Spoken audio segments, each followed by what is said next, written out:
지역의 뉴스 속 뉴스를 전해드리는 뉴스인 뉴스 인터넷 신문입니다. D2뉴스 24의 류호진 대표 전화 연결합니다. 안녕하세요. 네, 안녕하세요. 건양대 병원과 대청병원이 내일 코호트 격리에서 이제 해제가 될 예정이죠? 네, 그렇습니다. 이 두 병원에 추가 환자가 이제 발생하지 않는다는 이제 전제가 있는데요. 26일 0시를 기해서 해제가 될 예정입니다. 대청병원은 애초에는 26일까지 이 코호트 격리가 되는 것으로 알려졌는데 중앙메르스관리대책본부 측에 이게 계산착오였다고 하네요. 그래서 정정한다 어제 밝혔는데 25일까지 코호트 상태라고 합니다. 현재 건양대 병원하고 대청병원에는 한 68명이 지금 격리가 되어 있는데요. 오늘 현재 대전 전체적으로는 메르스 확진자는 27명으로 어제와 같이 유지를 하고 있습니다. 국가격리병원인 충남대병원에 있는 메르스 환자 한 분은 불안정한 상황이라는 얘기가 있던데요. 네, 그렇습니다. 이 현재 충남대병원에서 치료를 받고 있는 172번 환자가요. 인공호흡기와 이 심폐기능 보조장치인 에크모를 지금 장착한 상태로 비교적 불안정한 것으로 전해지고 있습니다. 그리고 또 관련 소식 하나 더 말씀드리면은 지난주에 이 남편에 이어서 숨진 그 82번 환자가 있는데요. 사망 엿새째인 어제 오후에 화장 절차를 밟았습니다. 방역당국 관계자는 유족과 장례 문제 등으로 좀 협의가 나서 길어졌는데 조율을 잘 거쳐서 절차대로 고인을 모실 수 있게 됐다 이렇게 설명을 했습니다. 충남은 확진자가 더 이상 늘어나지는 않았죠? 네, 그렇습니다. 충남은 지금 현재 확진자 수가 전날과 같은 12명을 유지했는데요. 격리자는 192명으로 전날보다 한 400여 명이 감소됐습니다. 이렇게 된 배경은 아산과 천안 등지에서 119번 환자하고 직간접적으로 접촉했던 이들에 대한 그 능동 감시가 대거 해제되면서 격리자 수가 크게 줄었다고 설명하고 있습니다. 요즘 메르스 때문에 그 자영업 하시는 분들 다들 힘들다 하시는데 청주에서는 고통 분담 차원에서 세입자들의 월세를 깎아준 집주인이 전국적으로 화제가 됐어요. 네, 그렇습니다. 이 화제의 주인공은 지금 말씀하신 대로 청주시 상당구 용암동에 있는 한 5층짜리 그 상가 건물 주인인데요. 이 주인이 최근에 자신의 상가 건물에 입주한 세입자 7명에게 이런 문자를 보냈다고 합니다. 요즘 메르스 여파로 장사가 안 돼서 힘드시죠? 이 사장님의 고통을 분담하겠습니다. 그래서 6월 한 달 월세는 반만 주십시오. 저도 어려워서 힘들게 결정했습니다. 이렇게 하면서 아무튼 열심히 사업하셔서 좋은 결과 보시길 바랍니다. 이런 문자를 세입자들에게 보냈다고 합니다. 근데 이분의 선행이 이번이 처음이 아니시더군요. 네, 그런 것 같습니다. 이 사장 성함이 윤 씨인데요. 이번만이 아닌 것이 이 사정이 어려운 상인에게는 이 보증금을 받지 않고 입주를 허락한 경우도 있다고 하고요. 또 세월호 침몰 사고라든지 2009년도 금융위기 등이 왔을 때는 임대료를 내지 못하는 세입자들에게 지금같이 월세를 좀 아예 받지 않는 경우도 있었다고 합니다. 무엇보다도 이 건물이 지어진 지 21년이 됐는데요. 21년 동안 단 한 번도 월세를 올리지 않았다 이런 소식도 좀 나오고 있는데 뭐 이러다 보니까는 이 건물에 장사하는 세입자 대부분이 보면 오랫동안 좀 장기간 터를 잡고 생활하고 있고요. 일부는 이 사업이 번창해서 세입자에서 다시 건물주로 성공을 해서 떠난 사람도 있다고 합니다.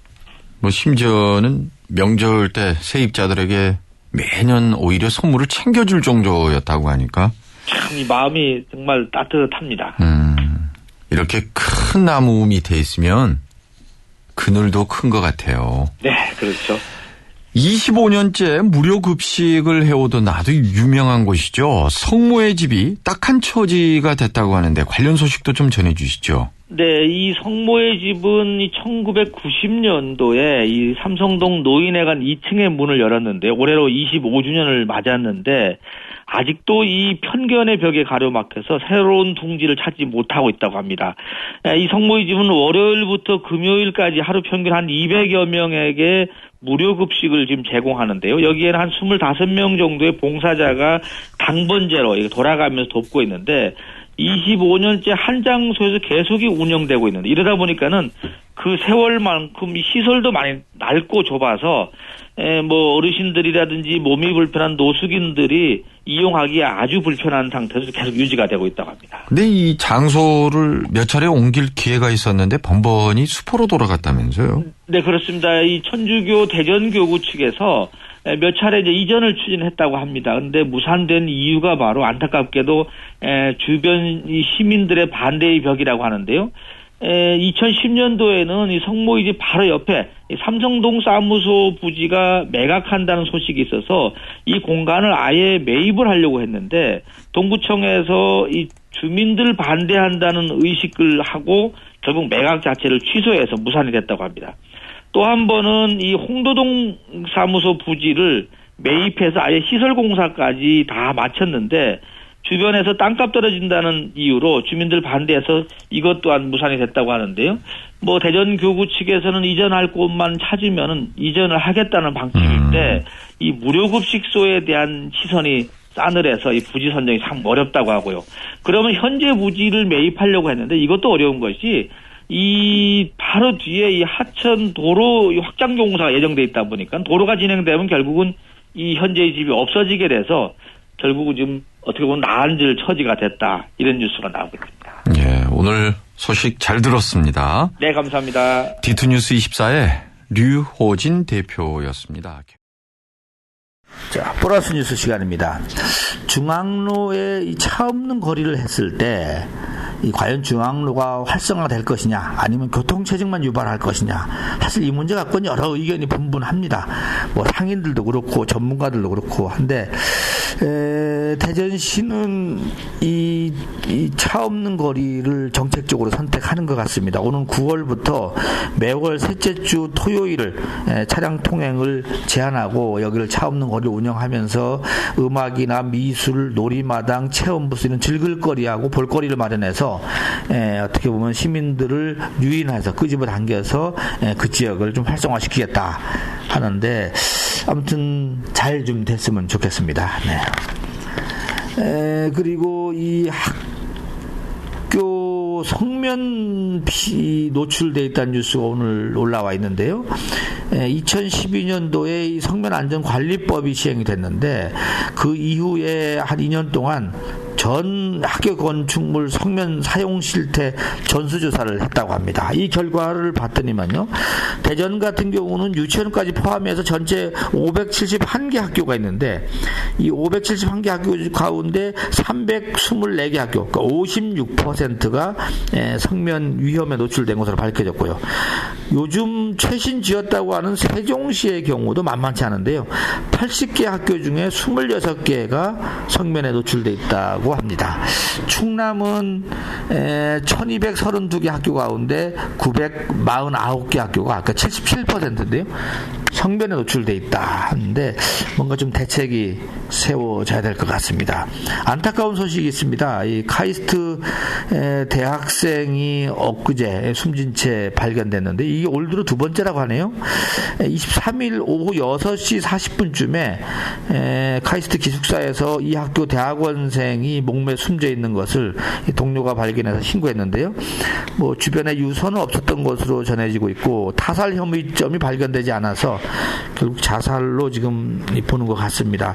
근데 지난 2월 10일에도 대학원생 한 명이 기숙사 안에서 목매 숨진 채 발견되기도 했다고 합니다. 겁없는 10대. 요건 좀 그러네요. 예. 접어두고 이 새누리당 충남 도당 위원장을 선출하는데 김태흠 의원으로 대체적으로 가닥이 잡히는 듯 했는데요. 엊그제부터 김재식 의원이 도전장을 내서 결국 경선으로 가는 분위기가 좀 잡히고 있다고 합니다. 그리고 새누리당 중구 당협위원장의 공모 절차를 밟으면서 면접을 진행 중이라고 하는데요. 이 면접 후보자들이 좀 시큰둥한 반응을 보이겠다고 하네요. 뭐 질문하는 내용에 보니까 특정인을 염두에 둔 듯한 뭔가 낙하산이 아니겠느냐 이런 의구심이 면접하는 사람들한테 느낀다고 하네요. 요거는 좀 아닌 것 같습니다. 설령 낙하산이 내려오더라도 면접 절차까지는 좀 깔끔하게 해야 되지 않을까 싶네요. 대전 충남 우유협동조합 조합장에 선출됐는데 김영남 씨가 새 조합장으로 선출됐다고 합니다. 대전의 EL 치과병원이요. 중국의 자금을 받아들여서 광저우에다가 수화치과병원을 개원했다고 합니다. 네, 그리고 중구 출마 준비를 하고 있는 이혜리사 의원이 태평동에다가 전입신고를 어제 했다고 하네요. 대전시 인사 가뭄 이런 제목이 올라와 있는데 요즘 이 관련 법이 공직자들 산하기관 가지 못하게 하는 법이 시행되다 보니까 인사 숨통이 상당히 터지지 않는 듯한가 봅니다. 승진자가 서너 명에 그칠 듯하다 이런 소식도 있습니다. 전국 뉴스인데요. 김문수 전 경기도지사 내년에 20대 총선에 대구 수성갑 출마를 공식 선언했다는 소식도 있습니다. 한국일보가 재창간 선언을 했었는데 오후 7시 한국일보라는 유료 서비스를 한다고 하네. 휴대폰이나 아이패드 같은 데서 오후 7시면 이 대략 다음날 나갈 신문의 PDF 판이 보여진다고 합니다. 아무튼 이 생존을 위한 몸부림 대단합니다. 이상 물러서서 마치겠습니다.